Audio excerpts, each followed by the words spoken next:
Good morning and welcome to the CS Week 311 Synergy Group, our weekly meeting for virtual agent programs. I am John Silden. I'm with CS Week, and I'm going to lead you through the first few slides, and then we'll get you started. What is 311, you might ask? 311 is the industry networking group. We share information, education, and best of all, we have a lot of fun. It's a great way to network with one another, so I encourage you to get involved and be a part of 311. We're open to all municipalities that have an interest in 311, so again, please join us.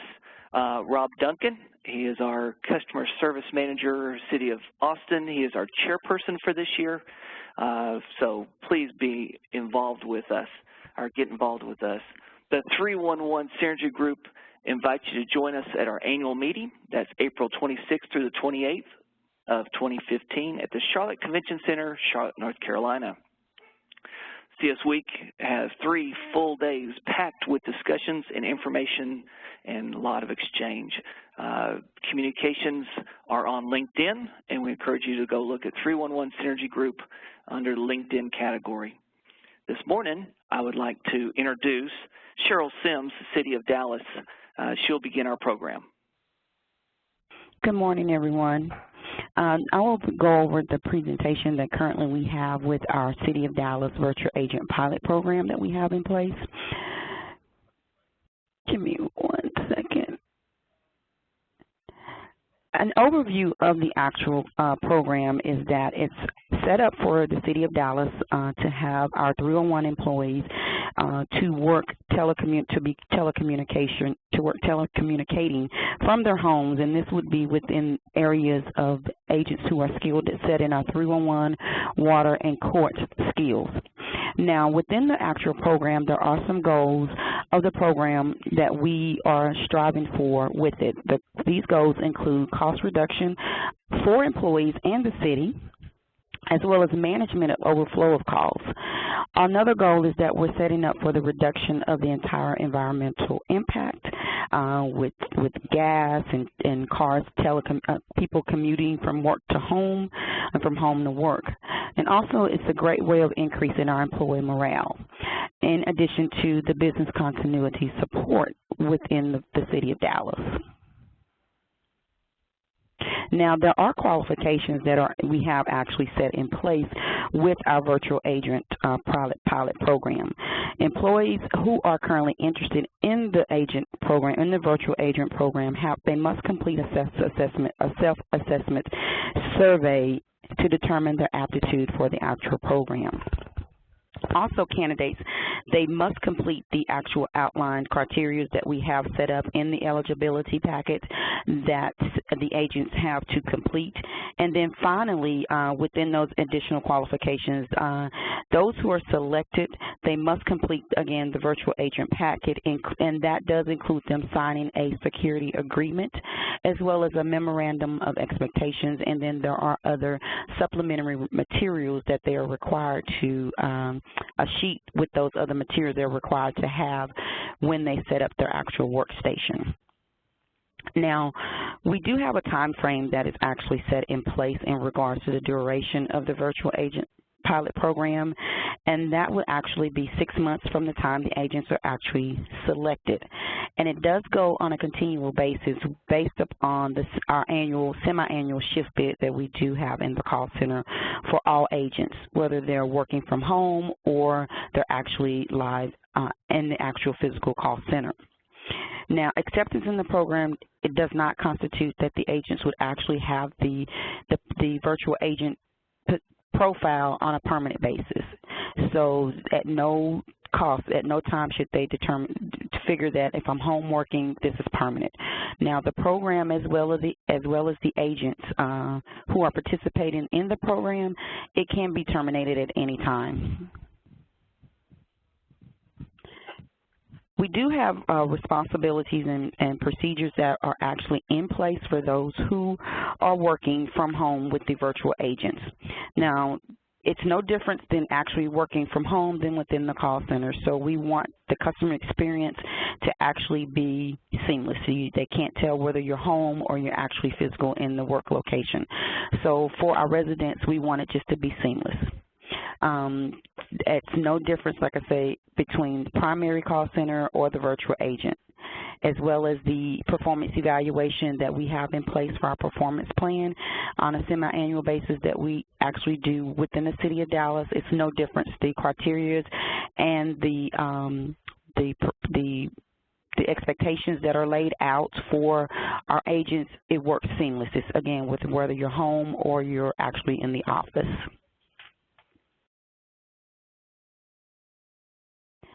We do continue, as indicated, there are more roles and responsibilities and procedures in place. Now, agents who are working home, they must comply with our 301 Customer Service Center administrative policies, which that were issued back in January of 2013. Unfortunately, I do not have a copy of that attached, but if you would like a copy, we can definitely get a copy to you in regards to that. Agents, since they're not actually physically in the workplace, it's very, very imperative that they communicate to the call center, to the supervisors, and their means of communication is via chat or email, because those are the only ways of actually communicating since they're working at a virtual workstation. Potential candidates, they must be aware that this program, and it's very, very key, and we stress that to employees, it's no way, it shouldn't be set up as an alternative for child care or in-house medical care for any dependents. So when you're scheduled for 8 hours, we want you actually focused on working for those 8 hours. We advise them you can switch hats, put on a work hat and let people know, hey, I'm working right now, so you can't, please do not disturb. Agents may be subject to have routine inspections.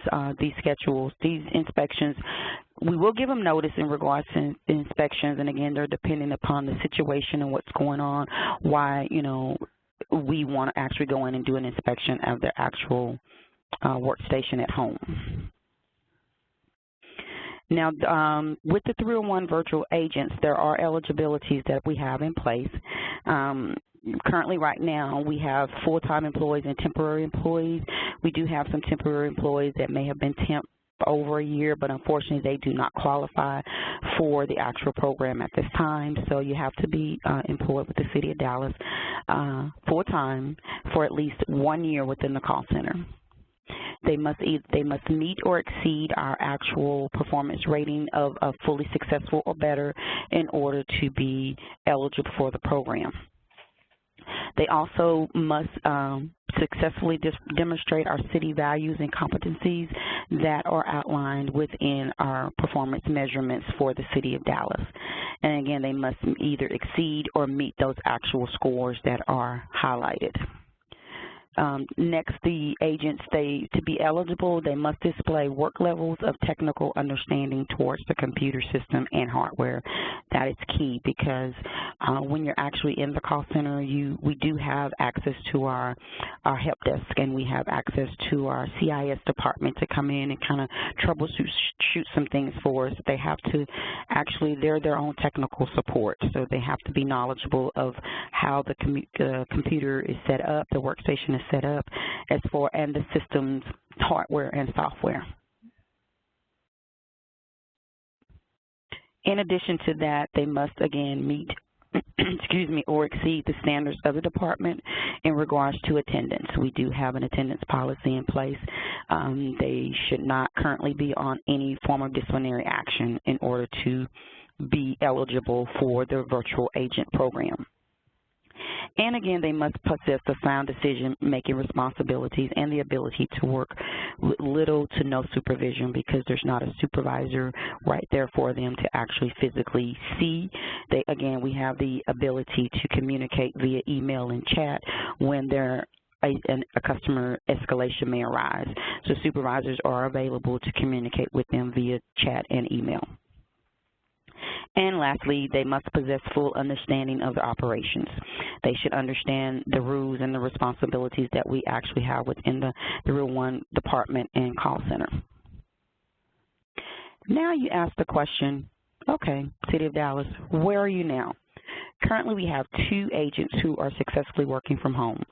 No technical issues. They're communicating through chat. We're able to see them actually logged in through our scheduling program and our workforce management program. And on a daily basis, we are testing agents with the equipment, and once they pass the test in office in a private, secluded place, then we are set up to send them home to work as well.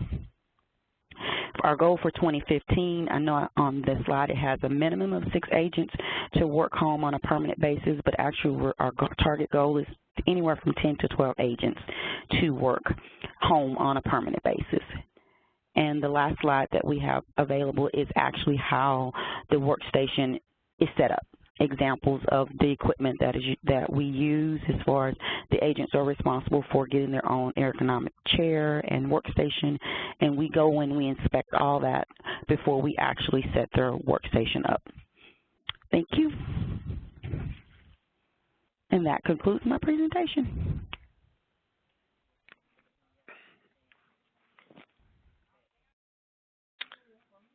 Okay. My name is Scott Wellan. I'm the Interim Director at 311 for Minneapolis. And I'll talk about our virtual agent program that's currently underway. The 311 call center opened January 4th, 2006, and it's staffed 7 a.m. to 7 p.m. Monday through Friday. We have these numbers are slightly different now. This is an older presentation, but essentially it's correct. We handle probably close to 360,000 contacts, emails, voicemails, all sorts of things. Average speed of answer, 30 seconds. First call resolution, 81.8%. Why consider a work-from-home program? Teleworking is commonplace in many industries. Benefits of teleworking are well documented, and it opens up access to a largely underutilized employee pool. The benefits of telecommuting. For employees, these may include reduced travel time and costs, flexible work hours, more job satisfaction. For the community, these may include reduced traffic congestion, air pollution, and fuel consumption, greater accessibility to services, and improved customer service. Change is never easy, so let's try a pilot. And that's exactly what 311 did in Minneapolis. The objective was to determine the viability of a 311 agent work-from-home program. Considerations were people, business processes, and technology. We had to partner with the union. We had an e-workplace consultant on board, an IT project management staff, human resources, city attorneys, our property services department, working with our internet service provider, and the 311 employees, all key. So the pilot milestones were to develop the pilot program guidelines, develop the pilot program technical requirements, and the technical document. We had to find the funding, a selection of agents for the pilot, agent deployment. What determines success or not? What are your measures? And ongoing review process. So a non-negotiable requirement, customer service is constant. For 311 customers, the virtual agent arrangement should be transparent. That is, the customer should detect no difference in the quality or timeline of service rendered from the primary office or the work-from-home location. So here's some images of what the office environment looks like on the left and the virtual agent workstation. The desk has changed over time. It's now an adjustable height desk. So it's a little different than the glass table that you see here. Here's an example of a workstation set up in a home environment. So measures, agent utilization. Is the agent available or unavailable? So basically the status of the agent, contact handle time, calls and emails, contacts handled per day, first call resolution, adherence to the job schedule, absenteeism, sick and tardiness, agent satisfaction, quality, environmental and agent benefits. Quite a few measures. So during the pilot, we can see the statistics of their availability to handle calls or their work times or when they're wrapping up the call, and you can see it tracks fairly close to a standard office setting. So the pilot productivity gains, so for the virtual agents, you can see that over time that's improving for contacts handled per day. Absenteeism. I'll just keep that on there for a second so you can take a look at that.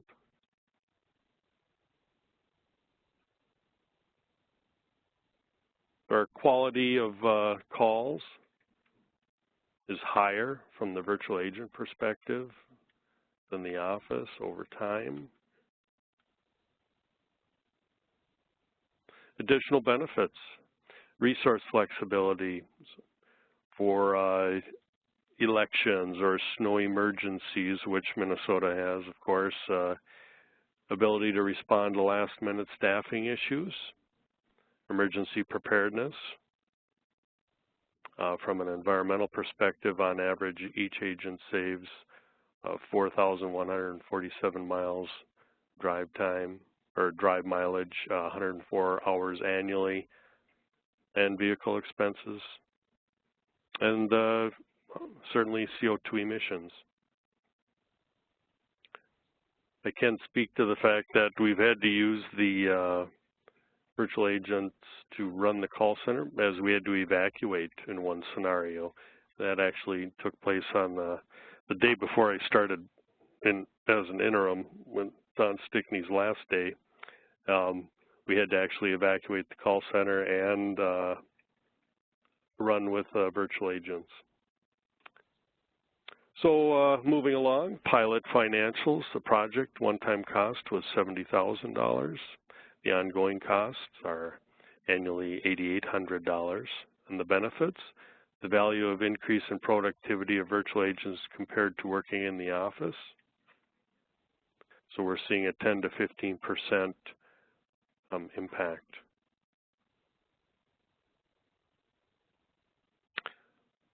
And here's a graph of the virtual agent cost over benefit.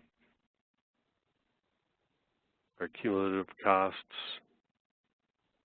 are tracking lower than the benefits from a monetary perspective over time.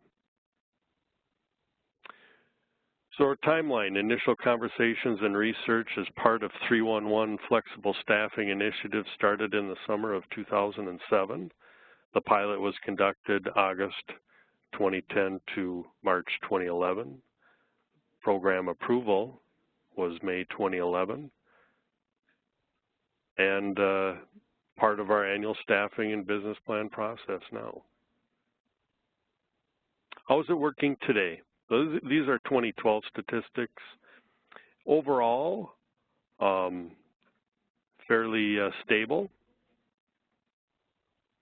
for percent of time handled, time available. Average handle time is less. And our quality service index tracks very closely, as well as first call resolution. So how do I supervise a work-at-home agent? We use software called OpenScape, which tracks the status of each employee and what mode they're in. Are they taking calls? Are they on lunch? Are they training, on break? And so essentially, we know their status during their entire work shift. And access to information. So the website is certainly a real key part of our virtual agent program, where all the information that's available to the staff here is available to the virtual agents via the web. Other thoughts: at-home agents need to be a little more techy, so an understanding of how to hook up cables, that sort of thing. Our virtual meeting capability, we were using Skype, and we're moving towards Microsoft Link. You manage the home agents the same way you do your office agents. That's it. I'd just throw a couple other thoughts out there. Our 311 center is also a backup to the 911 call center.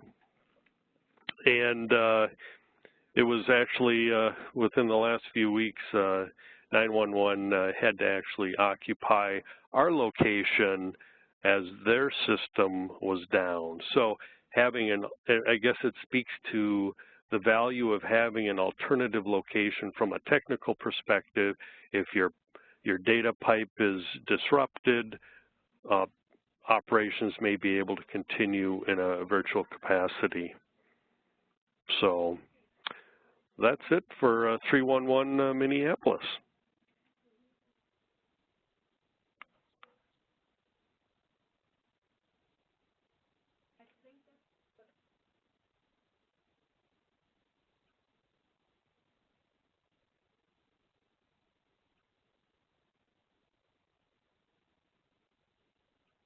Okay, this is Margarita Carrasco, and thank you so much, Scott and Cheryl Sims, for those presentations. I did receive a couple of questions during the presentations, very good questions. As far as the first question was, what are some of the questions on the virtual agent self-assessment? During Cheryl's presentation, one of the qualifications to work from home was that our agent had to complete a self-assessment survey. And the way we sent this survey out was via email, and there was a couple of things we wanted to accomplish in the way that we sent it out. We included a link. Scott mentioned that the agents had to be a little bit more techy, so we were trying to pull that. When you tell a group of people that they have the opportunity to work from home, a lot of people just assume that that's a great thing and they want to do it. But the questions that we ask kind of wean out if it's a good fit for them, because it might not be a good fit for everyone. I have the actual self-assessment that we use. If anyone wants it, I can share it with them. But it's basically a scale questionnaire with 1 strongly agree to 5 being strongly disagree. And the questions just vary. Again, is anyone interested in hearing the questions, or I could just send it to you directly if you wanted to see it?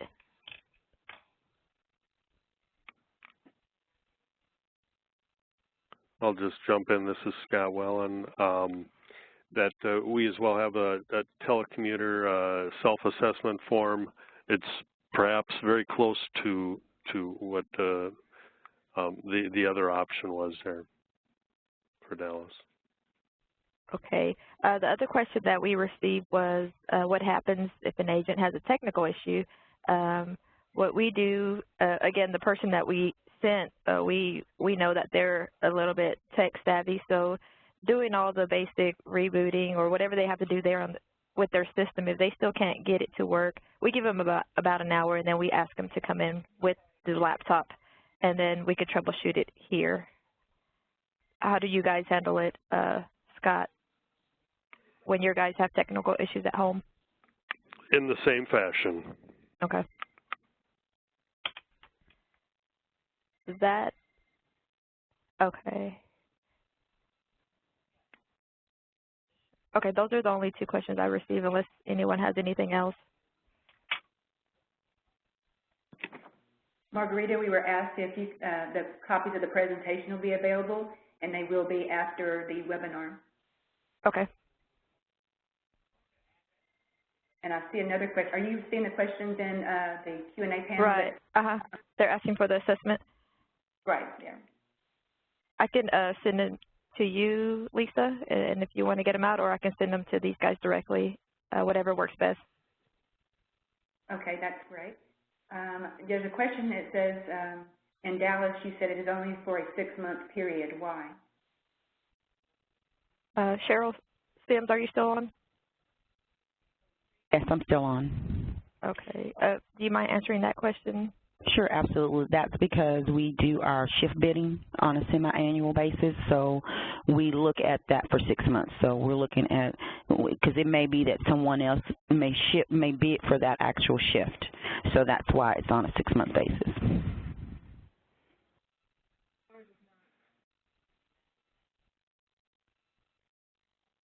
The question that just came in, what are you using for a software platform to communicate with your systems?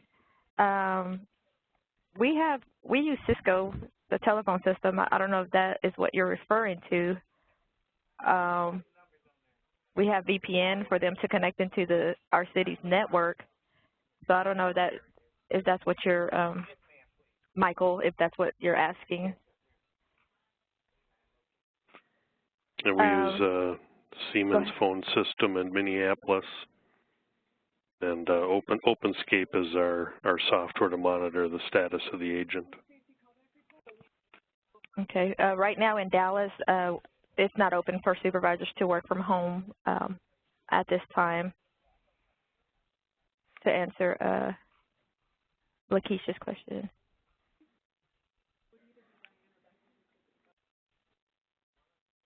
Okay, Michael, yeah, we use VPN to log into the City of Dallas network, and then we have the Cisco soft phone system.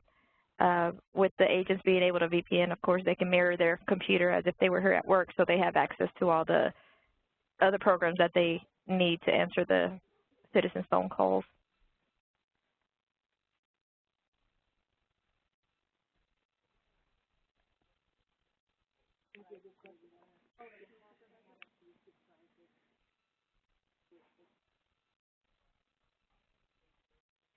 Hi, this is Cheryl. Just to kind of piggyback on what Margarita mentioned in regards to our VPN that's set up through our city network. The way it's actually set up is it's separate from the city actual VPN. We have actually 30 IP addresses that are set up for 311, the virtual agent project program. So it's separate from that. So when they log in through the VPN, it looks for one of those 30 IP addresses, and it'll connect the agents actually to that.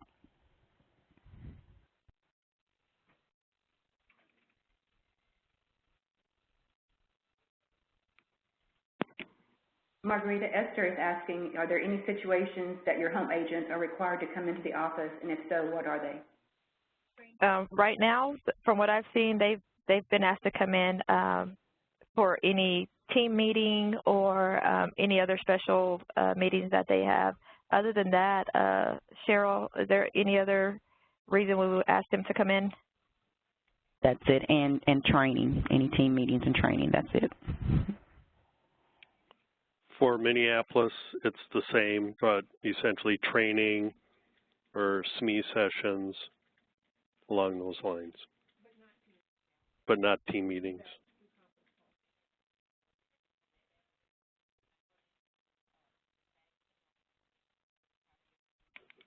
Team meetings are done through conference calls. Michael is asking what platform we use for chat. It's all within the same software, the Cisco software. We have something called Cisco Supervisor, and we can actually chat directly with any agent that's logged on receiving phone calls. So it's also through Cisco. The inspections, we're so new that we haven't had any inspections right now. We went initially when we set them up, two supervisors go out and make sure that they're set up correctly, but any follow-up inspections haven't been done at this point in Dallas.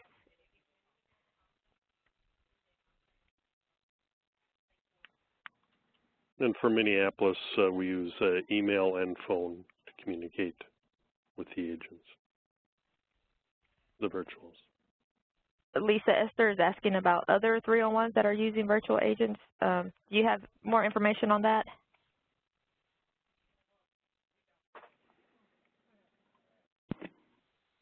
No, I don't have that information. Okay. I know San Antonio is, and we are in Minneapolis. Outside of that, I'm not too sure who else is using.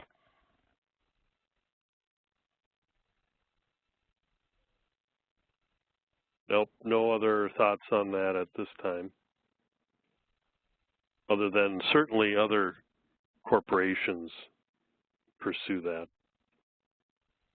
the work from home.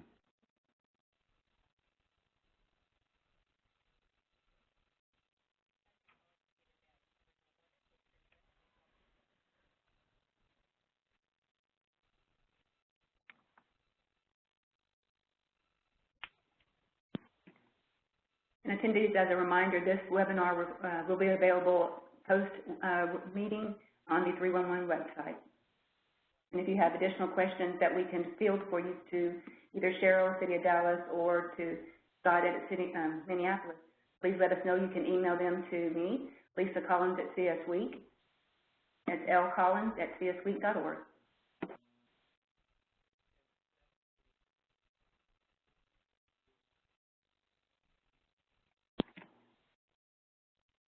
So Laura in San Antonio says that they had telecommuters for several years. They currently have several agents, and they use Cisco and CRM.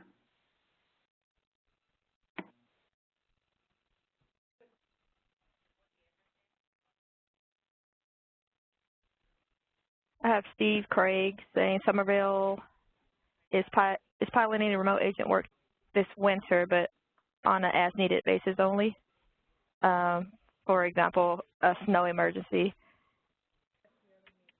So they're on the pilot as well.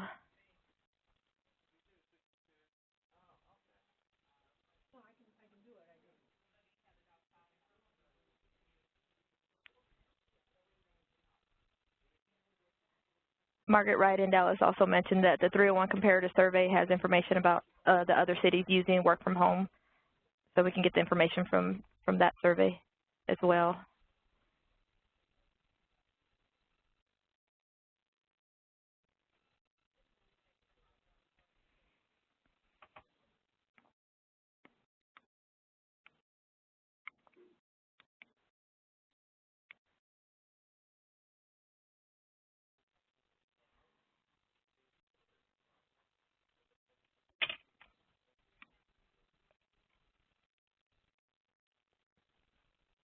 Okay. There's no more questions coming in. Do you want to wait just a few more moments? Yeah, we can wait another couple minutes or so. Sure. Okay.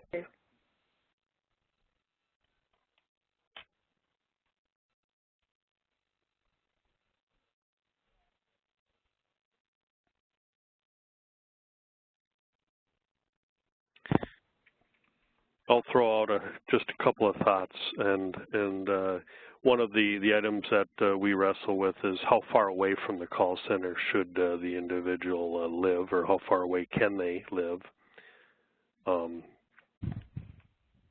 That's something that has come up.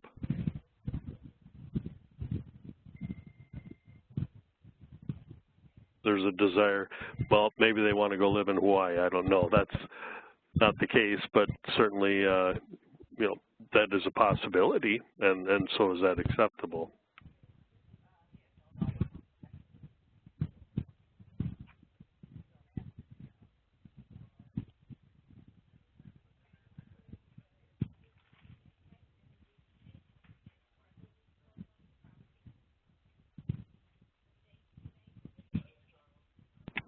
Margarita, I'm not seeing any more questions coming in. Okay. So if no one has any more questions, then I am going to forward our 301 virtual agent self-assessment to Lisa. And I don't know if that's something that could be broadcast out, or I will also send them individually to you individuals who asked for them. But if no one else has any questions, I thank you guys for your time. Thank you, Scott, for coming through for us at the last minute. And thank you, Cheryl Sims, for your presentation as well. Thank you. You're welcome.